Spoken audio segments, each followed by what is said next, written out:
চল নামাজে যাই বুঝছো কিরে ওটা সাকিবে না এই বাইকটা দিয়ে চালানো হিটতে হইব। এই সাকিবে না কি করস এই বেটা দেখতাছি উন্ডাটা পারমু কিনা তো না এর লিগে একটু লাগড়টা প্র্যাকটিস করতাছি বুঝছস। ও আচ্ছা তাহলে রোজা রাখছ তুই ধন্যবাদ ভাই সাহেব। হ্যাঁ রোজা তো রাখছি, কি কস না কস রোজা না রাখলো হয়।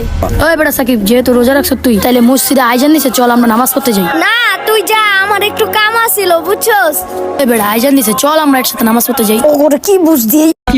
আরে যাস না, আমার একটু কাম আছে। এই বেটা আয় বুঝছি ওর এইভাবে হইব না। এই বেটা কি করছে? এই বেটা পড়মু তো। আর বেটা স্যার আরে বেটা আমার একটু কাম আছিল বুঝতাছিস নাকে। আল্লাহ রে কি রে পিছিয়ে টানে কে? এই কি হইলো আবার? কি হইছে? তোমরা ওরে এইভাবে টানা হেসরা করতেছো কেন? ও বলে রোজা রাখছে এর লিগে আঙ্গুলকে নামাজ পড়তে লইয়া যেতেছে। কি রে ওই ব্যাংকের চাও, তুই কি রোজা রাখছো?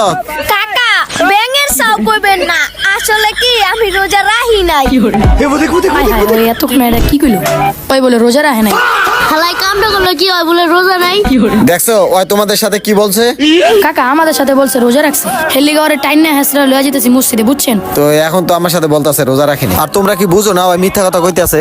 হ্যাঁ কাকা বুঝতে পারছি। আরে তার লেবাস দেখে বুঝতাছো না যে কি রোজা রাখছে নাকি রাখি নাই?